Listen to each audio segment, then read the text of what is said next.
Ok, bonsoir à toutes et tous. Nous sommes rendus à notre dernier live ce soir De la saison. de la saison, bien évidemment. Et ce soir, on vous attendait pour vous dire un petit peu des nouvelles, voilà. Vous donner un petit peu la vision de ce qu'on va évoquer ce soir, surtout.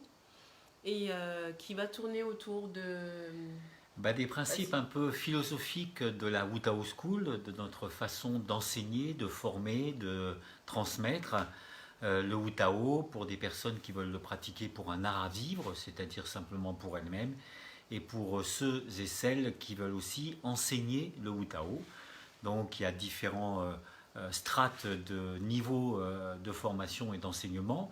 Mais le plus important là, ce qu'on veut aborder ce soir, c'est la philosophie un peu qui sous-tend, ou les principes, Sur l'éthique qui lesquels on sous-tend notre relation à l'enseignement, la formation et la transmission.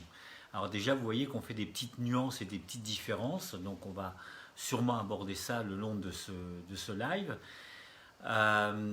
Et donc, je ne sais pas s'il est nécessaire de commencer maintenant, de rentrer dans le vif du sujet, ou d'attendre encore un peu que les unes et les autres, et les uns et les autres arrivent sur la plateforme pour écouter ce live et lui donner de l'audience en le partageant sur ses propres pages Facebook.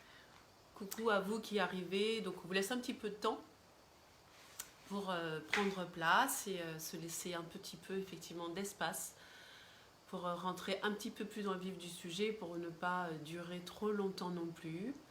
Et bien, hello, hello. Hello Marie-Aliette. Ravie. Donc voilà, alors on peut commencer Oui, peut-être je un pense petit que peu, c'est bien. quitte à revenir un peu aussi dessus, sur l'idée qu'il y a pour nous beaucoup d'incohérences dans ce monde. Mais ça n'est pas une première, ni Non. peut-être une surprise pour beaucoup d'entre vous. Mais néanmoins, on a vu quand même, y compris dans des milieux, je dirais, conscients, alternatifs, etc., des incohérences. Alors par exemple, on va parler de permaculture un petit peu, puisque nous ne sommes pas du tout spécialistes, mais il y a des Nous choses affichons. qui nous inspirent dans la permaculture. On va parler un peu d'éthologie, pareil, parce qu'il y a des choses qui nous inspirent dans l'éthologie. On va parler aussi de la sociocratie Merci. pour les mêmes raisons. Et puis pourquoi on n'a pas le même rapport à l'éducation de nos enfants en s'inspirant de la permaculture, de l'éthologie, de la sociocratie, etc., etc. Pourquoi on n'a pas la même chose dans la plupart des organismes de formation, dans la relation à l'adulte, et pourquoi on n'a pas ça nous-mêmes avec nous-mêmes, et dans lequel on entretient encore et encore des exigences qui sont des exigences imprégnées de philosophie, de ce qu'est apprendre. Apprendre à apprendre, apprendre c'est quoi, etc. Donc voilà le petit tour qu'on voudrait faire pour vous parler de posture et de la posture de l'enseignant. Qu'est-ce qu'on demande et qu'est-ce qu'on souhaite chez un enseignant de Wutao, en tout cas ce que un enseignant de Wutao doit pour nous incarner Aussi à partir du incarné. moment où il enseigne le Wutao. Eh ben, ce sont des valeurs qu'on va essayer un peu d'aborder ici. Alors ça manque peut-être un petit peu de temps, ça ne permet pas un Forcément entretien un peu d'approfondir. vraiment Mm. de philosophique, de questions et de réponses pour pouvoir nous ajuster à vos questionnements. Mais bon, On va tenter toujours cette... voilà, on s'est dit que comme dernier live, c'était sympa de terminer un petit peu sur cette réflexion ouverte, hein, et qu'on pourra bien voilà. sûr reprendre.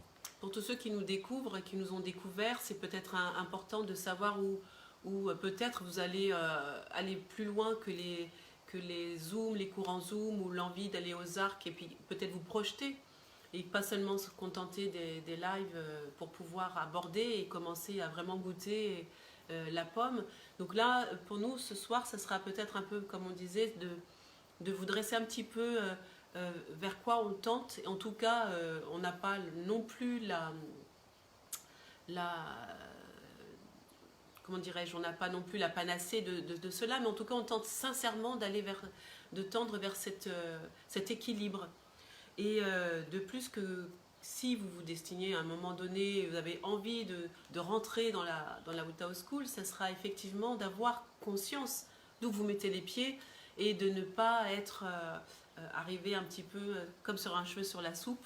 Et quoi qu'il y a toujours du temps pour prendre du temps et de comprendre un petit peu les choses et de se rencontrer effectivement. Si vous souhaitez nous rencontrer, vous pouvez aussi venir aux Arcs. Donc ceci étant dit, on va pouvoir rentrer dans le vif du sujet. Alors pour rentrer dans le vif du sujet, on peut dire que nous ne croyons pas, par exemple, d'une manière générale. Alors ça va à la fois toujours parler bien sûr du Wu-Tao, mais ça va parler de l'enseignement. Donc ça va parler de nos sociétés, de nos vies et de l'éducation d'une manière générale. Donc de l'éducation nationale vis-à-vis de nos enfants, de la formation continue pour adultes, etc. etc. C'est une vision large. Nous pensons qu'il va y avoir un bouleversement, à la fois pour des raisons économiques et philosophiques, de l'éducation dans nos mondes. Nous allons être amenés à apprendre tout au long de notre vie, à nous adapter d'une manière permanente. Et l'image et l'idée que nous avions de l'éducation, qui est d'apprendre, d'avoir un bon diplôme et d'être tranquille jusqu'à la fin de sa vie, est obsolète. Donc la meilleure des préparations que nous puissions faire quand nous sommes parents, c'est de donner l'envie à notre enfant, l'envie d'apprendre, d'aimer apprendre. Et dans cette idée-là, difficile d'adapter une ancienne façon de faire et d'être, c'est-à-dire de penser ce qui est bon pour l'enfant en tant qu'adulte, de lui imposer et de lui demander d'aimer apprendre s'il n'aime pas les matières qu'on lui propose.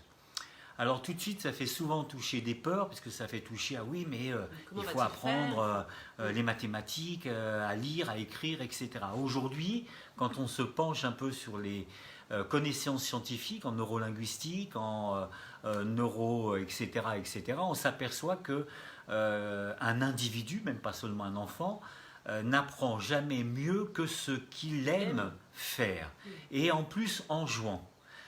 On sait aujourd'hui que c'est en jouant que les choses s'engramment le plus profondément et sont le plus intégrées, le plus permanentes, comment on pourrait dire, qu'elles sont pérennisées dans une transmission, c'est-à-dire dans la capacité de ressortir l'apprentissage et non pas d'avoir appris et oublié ce qui, si vous vous en souvenez et si vous êtes honnête, nous avons tous fait. C'est-à-dire nous nous sommes tous préparés pour des examens sur lesquels on a pu avoir de très très bons résultats. Personnellement, moi j'ai eu 18,5 dans un domaine que j'aimais, qui était donc l'éducation sportive et culturelle. Et il y a beaucoup de choses dans ces matières, je ne me souviens plus. C'est-à-dire que je l'ai su le temps de l'examen, voire 6 mois après, ça commençait à s'effacer, puis c'était fini. Donc il n'y a pas de pérennisation de ce qui a été appris parce que, on le sait aujourd'hui, ça n'a pas été appris dans le plaisir et ça n'a pas été appris dans le jeu. C'est vraiment une notion importante. Donc, qu'est-ce que ça a comme conséquence et pourquoi dans le Wu-Tao, on a mis en place une responsabilité de l'apprentissage et de la validation. A priori, on pourrait penser et croire que quelqu'un qui vient au Wu-Tao aujourd'hui vient se former parce qu'il a envie. Donc, il va avoir du plaisir. Sauf qu'il va rencontrer les imprégnations en lui de l'ancien monde, c'est-à-dire du monde où on l'a forcé, du monde de l'éducation, du monde de l'approbation parentale, de l'approbation par les pairs, car dans le monde d'avant, vous n'étiez validé que par le regard des autres. Et donc, on a décidé de s'inspirer de la sociocratie et de demander aux personnes qui suivent nos cycles de formation de s'auto-évaluer et de s'auto-valider. Alors bien sûr, on ne les laisse pas non plus tout seuls, c'est-à-dire qu'il y a l'idée d'un groupe et que la validation va se faire dans cet échange avec le groupe, mais qui commence par une affirmation de la personne en disant voilà ce que j'ai intégré, voilà ce que je sens maîtriser à 60%, 70%, 80%. Ça, par contre, ce principe-là ou ce mouvement-là, je n'arrive pas, je suis plutôt à 30%. Ah, t'es un peu sévère, on peut lui dire aussi, parce que des fois, il y a ça qui se joue. Et donc, il va y avoir un échange entre nous, les formateurs, et nous sommes plusieurs, pour pouvoir développer une intelligence collective. Et puis, on va donc donner des retours après l'affirmation de la personne. Et donc, cet enjeu-là amène deux étapes. Une première étape, quand on annonce, ah, c'est génial. Généralement, on a plutôt un retour enthousiaste. Et puis, quand approche l'année de validation, le mois, ça commence à être tendu. On sent et on voit aujourd'hui par expérience que le groupe commence à se tendre, qu'il y a l'enjeu malgré tout de la réussite et l'enjeu aussi de se défaire de l'imprégnation qui paraissait très enjouée et très agréable et qui d'un seul coup fait bouger des imprégnations, des enjeux. Est-ce que je suis capable, pas capable, ceci, c'est trop difficile, etc., etc. Et commence à se vivre des choses qui sont loin d'être si faciles à dépasser, à transformer. Et parfois, il y a des enjeux qui sont tels que la personne a même préfère, puisqu'elle va se trouver dans un cadre, j'ai envie de dire, assez particulier, où on fait intervenir la personne en tant qu'être indépendant, et qu'elle peut aussi avoir cette qualité d'évaluation, mais se jouer aussi que ça va être un enjeu et qu'à tout prix, elle ne va peut-être pas oser et regarder juste là où elle est. Donc elle peut aussi se surenchérir et aller vraiment dans l'extrême et détourner le fait le fait de pouvoir avoir vraiment cette autonomie, j'ai envie de dire cette authenticité, cette intégrité, de pouvoir savoir où elle est. Et donc à ce moment-là aussi, on a les deux cas. Soit je me surévalue, soit je me sous-évalue. Et donc là, il y a tout un monde, et on voit bien que c'est pas si simple ce qu'on propose. Et c'est pour ça qu'on y tient, et que tant qu'on pourra le faire, on le fera. Mais déjà, ça donne vraiment le pas sur qu'est-ce que je suis. Est-ce que je me vois vraiment dans ce que je suis en train de réaliser?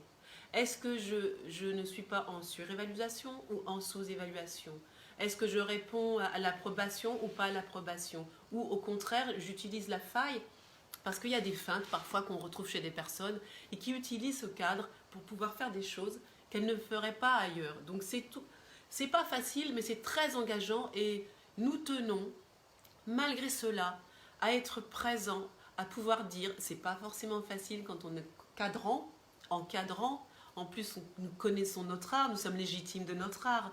Donc, à un moment donné, il y a des échappées comme ça. Donc, c'est des moments fabuleux qui nous enseignent toujours sur notre humanité, aussi sur les dépassements que nous avons à faire, sur tout un tas de petites pépites, j'ai envie de dire, qui nous renseignent sur notre construction caractérielle et qui va se trouver justement, puisque vous allez être, si vous vous projetez en tant qu'enseignant de Wu Tao, quel que soit l'endroit, eh bien, ça va vous renseigner, parce que le Wu Tao est aussi une voie, donc ça vous enseigne sur de quel bois je suis fait et de quel bois, quelle matière je vais traverser tout au long de cet art que je vais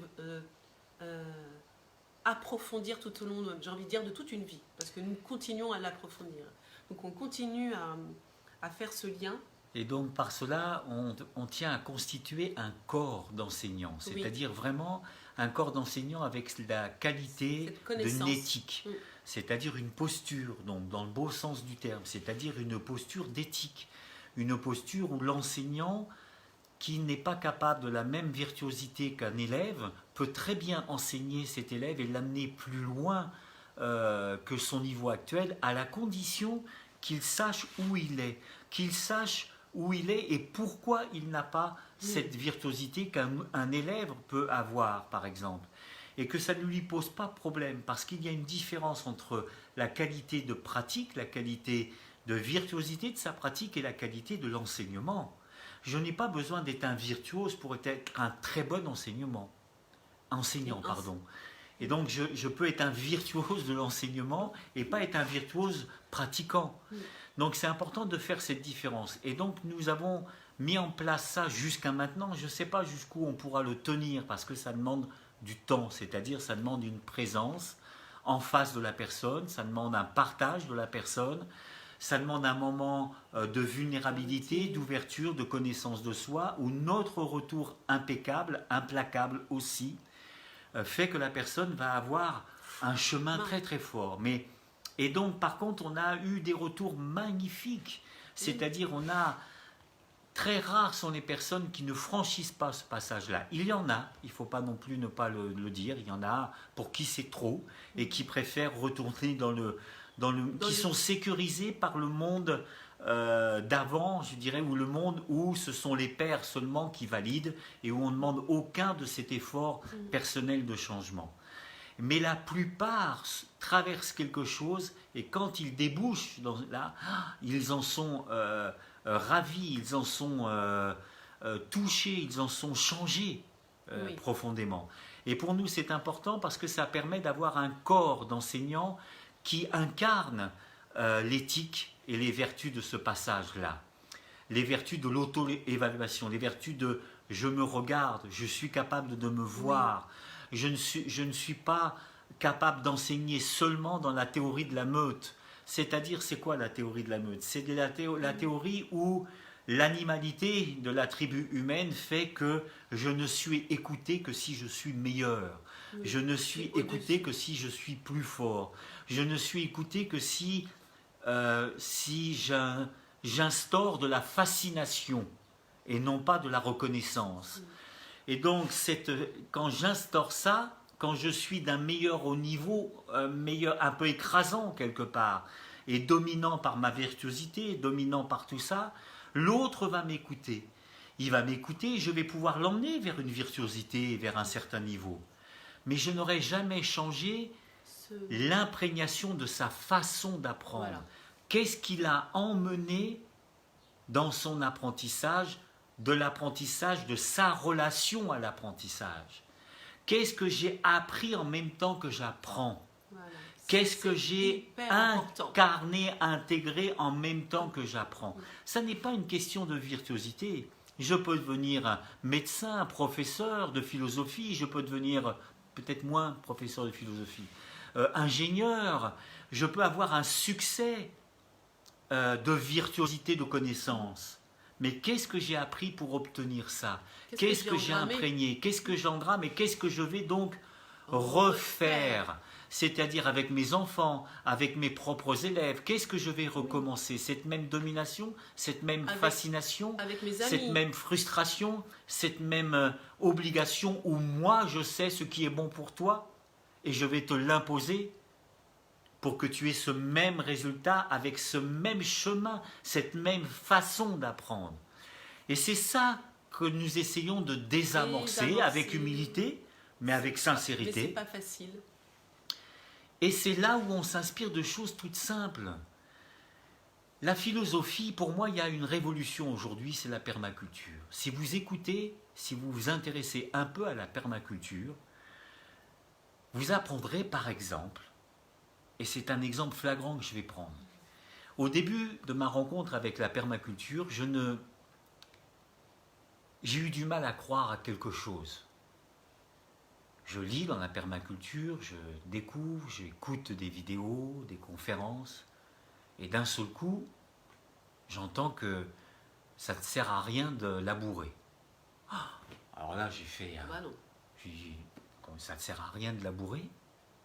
De labourer la terre, c'est pas bon, c'est pas une bonne pratique de retourner la terre, de la labourer pour semer, pour que ça pousse, etc. etc. Je dis, c'est pas possible. J'ai vraiment eu un choc où je me suis dit, ce n'est pas possible que depuis des siècles, des générations et des générations de laboureurs, de paysans ont labouré pour rien. Et vraiment, ça a été difficile. Et j'ai dû lire, rencontrer tout ça pour arriver à commencer à intégrer, à défaire en moi. Deuxième coupure, on reprend. Donc pardonnez-nous, mais il y a eu donc en moi une difficulté à intégrer le fait que ça fait donc des générations qu'on laboure, qu'on se fatigue, que génération et après génération des paysans se fatiguent pour rien. Alors après, il y a des arguments de rentabilité qui sont aujourd'hui même démontés par la permaculture d'aujourd'hui, qui est aussi rentable, voire plus rentable que l'agriculture intensive, comme on l'appelle, ou comme on pourrait plutôt l'appeler écocide, c'est-à-dire qui pollue, qui enlève les vertus de la terre et qui à terme, de toute façon, ne sont pas du tout une bonne chose. Et enchaîne aussi les paysans par là même, parce qu'ils ne peuvent pas en sortir. Et donc, on a ramené dans notre Ils sont cheminement à cette idée, à cette notion biblique, hein, qui Oui. est tu enfanteras dans la douleur et tu gagneras ta vie à À la sueur de sueur de ton ton front. front. Donc il faut Et que labourer. quelque part, toute l'humanité répondait à cette injonction biblique. Et donc, on a vu, et j'ai réussi à intégrer ça pour moi. Et donc après, mais alors ça va bouger quoi? Et donc, ce qui m'intéresse le plus dans la permaculture, c'est pas la permaculture, bien que, quoique, mais c'est surtout philosophiquement dans d'autres domaines, ça veut dire Oui. quoi? Où je laboure pour rien depuis des générations et des générations. Et bien, si vous faites le parallèle avec l'éducation, vous allez voir qu'on force les élèves à labourer leur cerveau. On les force et en même temps on les dénature. En même temps on ruine leur terre cerveau, leur cœur cerveau, leur cœur qui aime pourtant apprendre. Alors certains vont dire oh non mais si vous laissez les gens faire ce qu'ils veulent, ils vont rien faire. C'est faux. Il n'y a pas un mammifère qui n'a pas envie d'apprendre. Ça n'existe pas. Ils ont envie de jouer et d'apprendre, d'aller à l'aventure du monde. Ça n'existe pas. Quand ils sont fatigués, c'est parce qu'on les a fatigués. Parce qu'on les a fatigués à les obliger à faire telle et telle chose, à ne pas ceci, cela. Il n'y a pas d'enfant qui n'ait pas envie de parler. Il n'y a pas d'enfant qui n'ait pas envie d'apprendre à écrire. Ça n'existe pas. Quand on leur donne les possibilités d'eux et qu'on attend le moment où ça fleurit, le moment où ils ont envie, c'est là où il faut les aider, c'est là où il faut les accompagner. Alors peut-être que ça n'est pas adapté à une pensée centralisée de l'éducation qui décide à Paris tout pour toute la France. Peut-être qu'il faut plein d'alternatives éducatives florissantes, plein de possibles pour les uns et les autres, pour les dyslexiques, pour les créatifs, pour les chercheurs un peu autistiques, pour etc. etc. Peut-être qu'il faut plein de petites écoles, plein de petites unités, comme il faut plein de petites unités de jardins de permaculture, et qu'en multipliant des jardins de permaculture, on peut nourrir la population. Aujourd'hui, je ne vais pas rentrer là dans le détail, mais aujourd'hui, il y a des études qui prouvent ça. Donc voilà, et donc c'est ce lien-là. Voilà. Et puis je voudrais vous faire l'autre lien avec l'éthologie. Alors, je vais prendre une partie de l'éthologie qu'on a pu rencontrer, qui est le cheval. Donc l'éthologie appliquée au cheval. Et là, qu'est-ce qu'on dit? Et on obtient, on a vu des représentations, des démonstrations, je dirais même, parce qu'ils sont un peu obligés de prouver que c'est efficace. Alors ils font des démonstrations de chevaux éduqués, qui ne font pas que du naturel, qui sont même éduqués à des pas qui pour moi est un peu, j'aime pas trop, hein, voilà, mais bon, peu importe. Et tout le principe, c'est de ne plus dominer l'appareil. Alors en pays de Camargue, je ne vous dis pas, je ne sais pas si c'est forcément bien reçu, parce que là on a la tradition très très forte du taureau, du cheval, du cavalier, et il faut dominer la bête. Et ça me rappelle, et je ne peux pas ne pas penser aussi à la même relation biblique où il faut dominer la bête, dominer la sexualité, dominer l'animal, etc., etc. L'animal humain. Et donc, là, dans l'éthologie, comment ça se passe? On ne domine pas son cheval.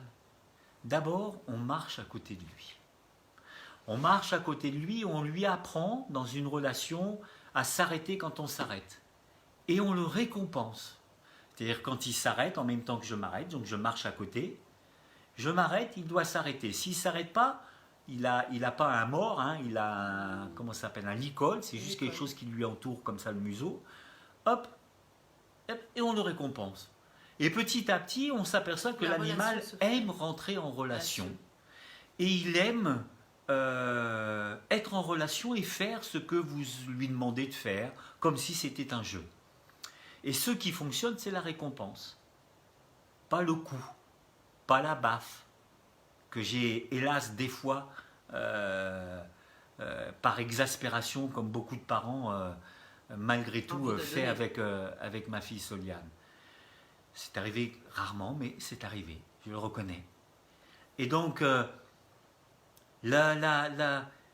Et donc, si vous faites ça avec le cheval, c'est encore plus difficile, peut-être qu'avec un enfant. Parce qu'avec un enfant, après, je peux aller la voir, je peux lui demander pardon, ou m'excuser, ou expliquer, ou parler pourquoi, etc., etc. Et donc, l'enfant, après, peut comprendre et peut se pardonner et défroisser d'un seul coup la peur de l'adulte qui s'immisçait et du parent.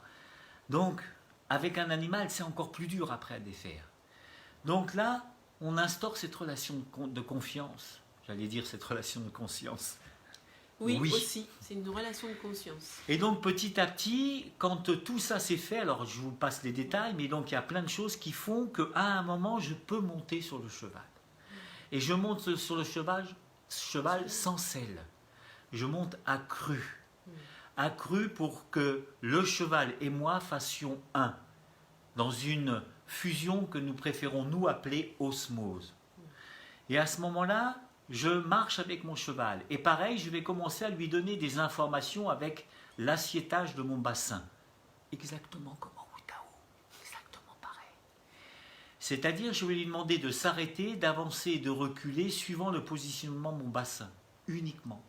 Et c'est comme ça que se construit quelque chose, que se conscientise quelque chose dans la relation, dans l'osmose, où le cheval sent, l'humain sent le cheval, et quelque chose comme ça avance et progresse ensemble. Et donc quand on amène ça, on a des relations extraordinaires et des possibles absolument fabuleux avec son animal.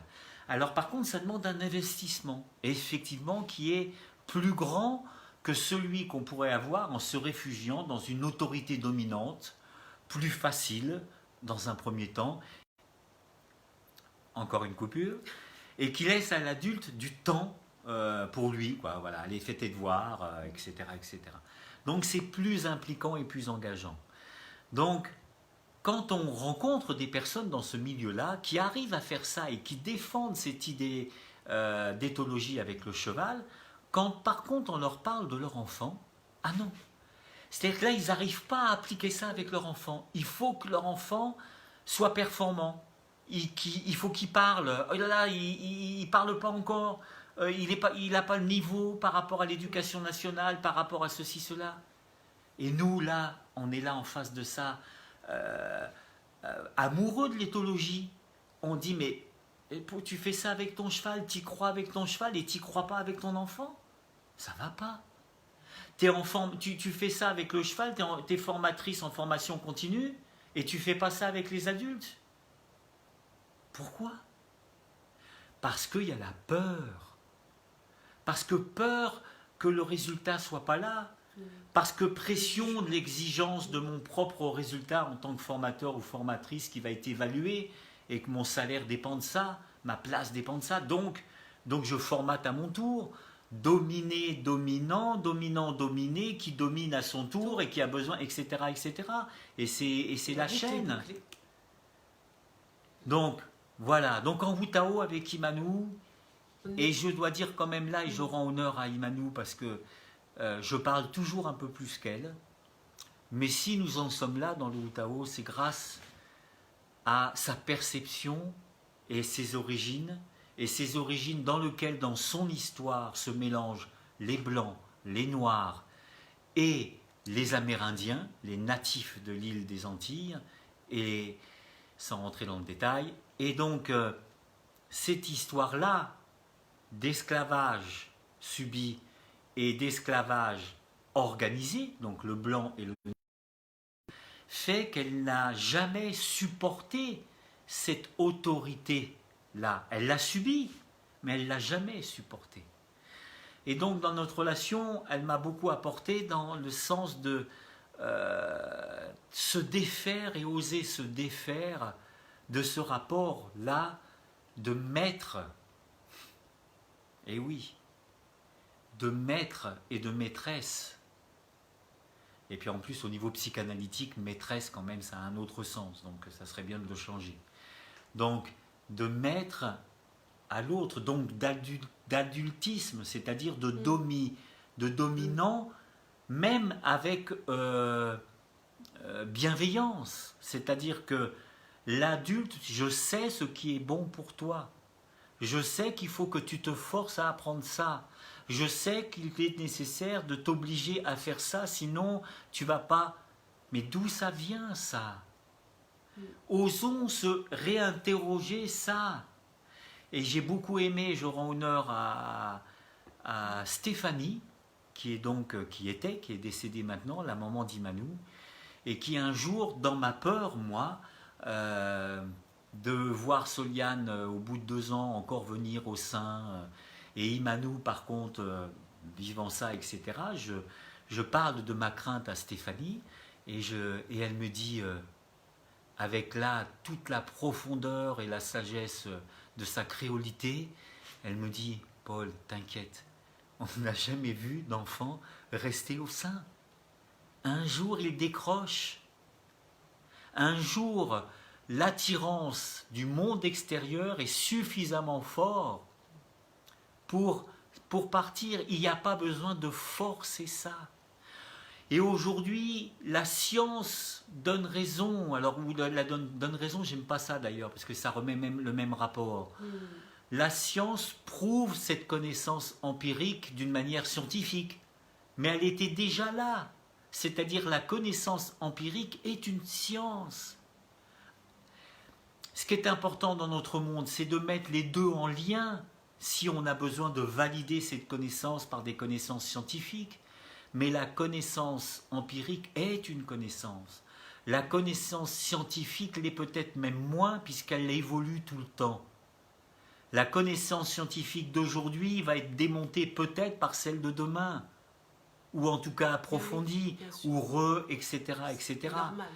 Donc la connaissance empirique est peut-être plus stable, mais elle a aussi ses ornières, elle a aussi ses erreurs. Donc, mettons en lien, on avait fait un magazine avec Imanou qui n'a pas eu le succès, qui s'appelait Énergie Science. Et la ligne rédactionnelle de ce magazine, qui était un magazine uniquement sur Internet, c'était de mettre en lien, en discussion, en regard, la connaissance empirique et la connaissance scientifique. En les mettant au même niveau, pas un en dessous, pas un au-dessus, au même niveau.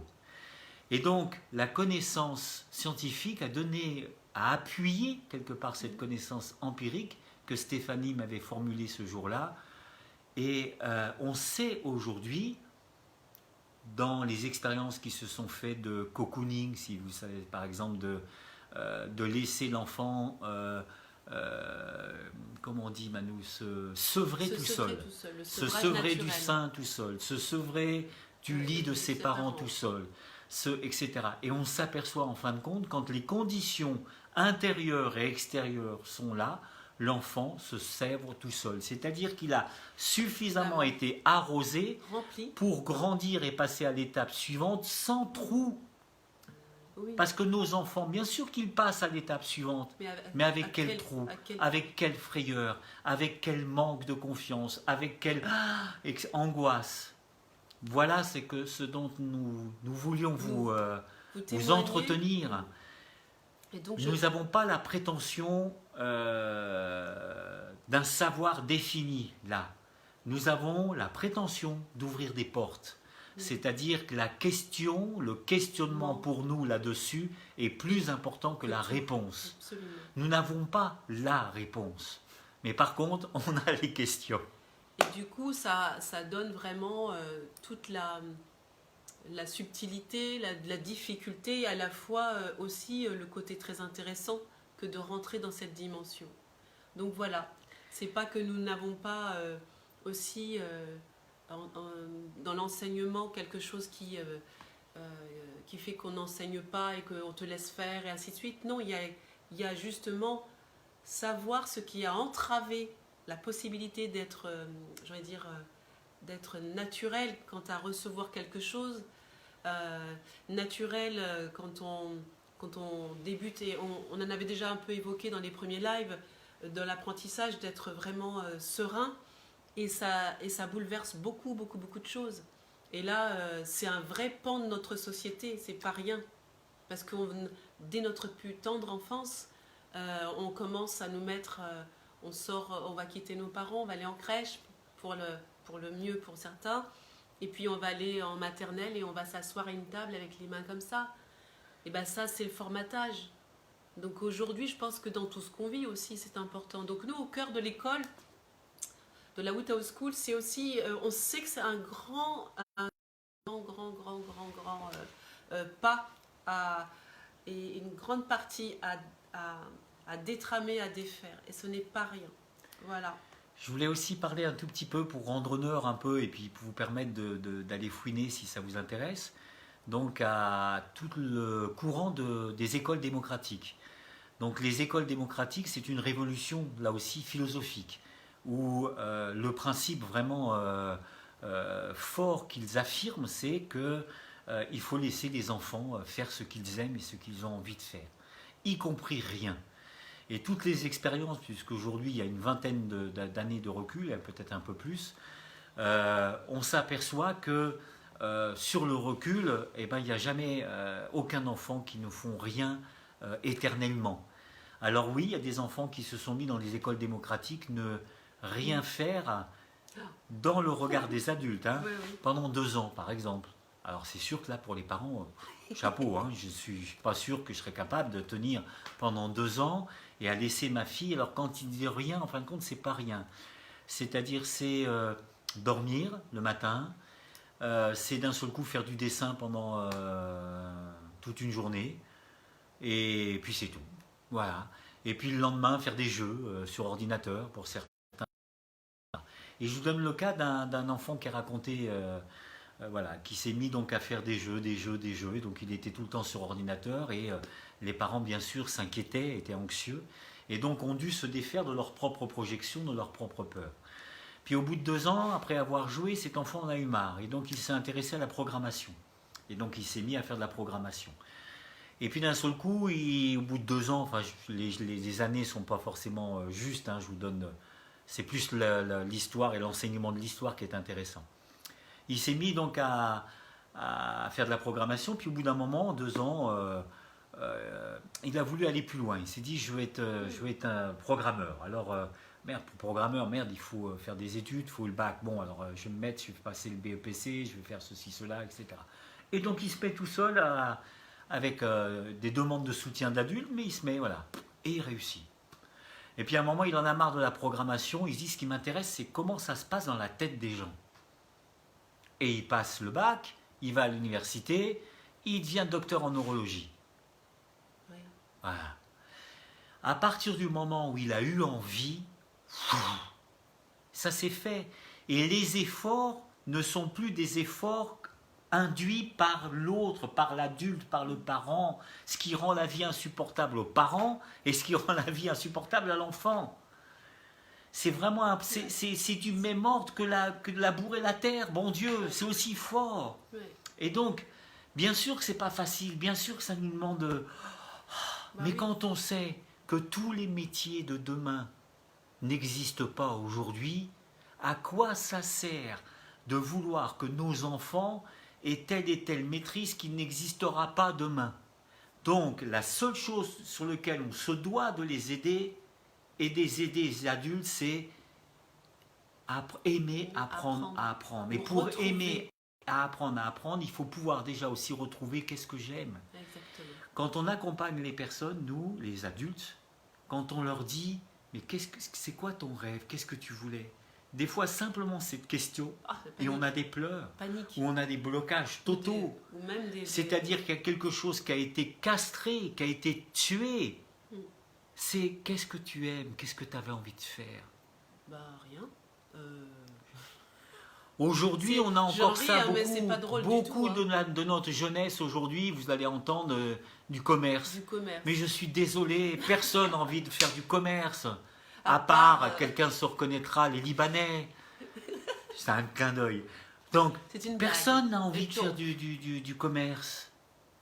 On fait du commerce parce qu'on veut gagner de l'argent, parce qu'on a déjà perdu son rêve, parce qu'on a déjà perdu ce que nous aimions, ce que nous avions envie de faire. Alors, qu'est-ce qu'on veut? On veut de l'argent. Voilà. On veut du pouvoir.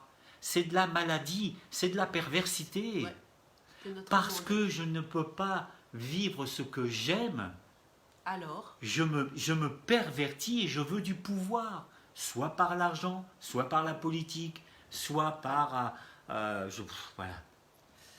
Donc, c'est vraiment important. Donc, si vous avez envie, si vous êtes interpellé par le Wu Tao, sachez que si vous venez faire la Wu Tao School, si vous voulez vous former, vous allez rencontrer cela.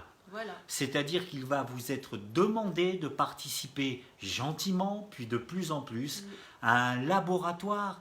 Je ne dis pas qu'on a les solutions, je ne vais pas vous sécuriser là-dessus. Je ne vais pas faire de l'adultisme encore. Je vais simplement, et nous allons avec Immanou, vous dire ce que nous venons de vous dire dans le mouvement du Wu Tao, dans le geste, etc. Vous amener là à ouvrir ces portes et à vivre cette aventure de la transformation, de ces valeurs, de cette éthique, de ce monde, pour créer réellement des citoyens, pour créer des personnes qui savent ce qu'elles aiment, ce qu'elles veulent et ce qu'elles veulent apporter au monde. Mais je ne peux apporter et donner ce que j'ai à donner au monde que si j'ai réalisé ce que j'aimais. Et je pense que le plus dur pour nous aujourd'hui, il y a les enfants sur lesquels on peut encore agir. Parfois c'est difficile, hein, même de voir des enfants déjà fermés déjà, hein, parce qu'ils demandent déjà, ils veulent des maisons avec des piscines. Leur rêve c'est ça. Et donc pour nous c'est pas un rêve, c'est vraiment une acquisition et ça montre aussi, comme on disait, cette perversité. Mais moi là où je suis touchée, c'est qu'on ne pense jamais aux adultes qui sont, y compris pour ceux qui sont dyslexiques. On fait des choses pour les enfants, mais on ne pense pas aux adultes qui sont en peine. Et c'est toujours plus dur parce qu'il y a tout un renoncement à cet état de relation à soi et de pouvoir dire ce que j'avais envie sans qu'on vienne me briser mon rêve. Et quand on dit un rêve, c'est pas un rêve hystérique ou un rêve je ne sais pas quoi, mais quelque chose qui correspond à l'être et la profondeur de la personne, qui fera qu'elle va se bouger dans sa vie et qu'elle fera toujours une marche puis une autre, et puis elle se développera, et puis elle sera quelqu'un de bien et quelqu'un qui donnera le meilleur d'elle-même et avec elle et avec les autres. Mais quand on n'a pas connu le meilleur pour soi, on ne peut pas donner aux autres le meilleur. Donc voilà, je trouve que de faire et de s'engager à ça, c'est... moi je trouve qu'on est courageux, je nous le dis souvent parce que des fois c'est... Je te félicite mon cœur. On se félicite et on se congratule, mais de manière... parce que parfois c'est douloureux, parce que des fois on voit des massacres.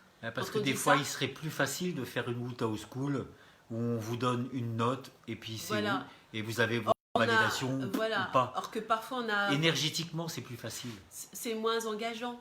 Et donc là, non, des fois on est obligé d'être, entre guillemets, au corps à corps pour que la personne réalise les choses. Donc voilà. Donc nous sommes dans ce laboratoire et si le cœur vous en dit après tout ça, c'est que rejoignez-nous. Vous êtes prêts à nous retrouver prochainement ou même simplement à goûter. Et en tout cas, vous êtes sûr que vous allez aller vers vous-même. Donc voilà, nous allons vous quitter là. Nous sommes heureux d'avoir traversé cette période confinement après confinement parce que ça a été intense et on a découvert beaucoup de choses. On vous a découvert aussi. Et donc voilà, nous nous retrouvons certainement à la rentrée. Après, très bientôt. À très bientôt. Quoi vous dire? À très bientôt aux Arcs pour tous ceux qu'on retrouve aux Arcs pour célébrer les 20 ans. C'est un moment important. Si vous avez envie de nous rencontrer, de nous découvrir, c'est vraiment un moment idéal. Pour tous les pratiquants, je vous conseille parce que c'est un moment de ressourcement où vous allez faire le plein d'énergie pour toute la saison qui suit. Donc n'hésitez pas à venir et à vous inscrire. Et pour tous les autres, vraiment rendez-vous à la rentrée ou plus tard à la rentrée dans ces lives. Et surtout passer un très bel été. Et prenez soin de vous parce que ce confinement a fait... Et réécoutez ce dernier live. Je pense que c'est important. Ouais. Déconfinons-nous. Bel été à la rentrée, tenez-vous au courant, inscrivez-vous sur les lettres, newsletters, groupes, etc. pour être au courant de la reprise qui ne se fera pas au tout début septembre, mais en septembre, il y aura de nouveau la reprise des lives pour la saison jusqu'à fin juin. Voilà. Nous vous embrassons, à très très bientôt. À très très bientôt. Belle et bon été. À bientôt.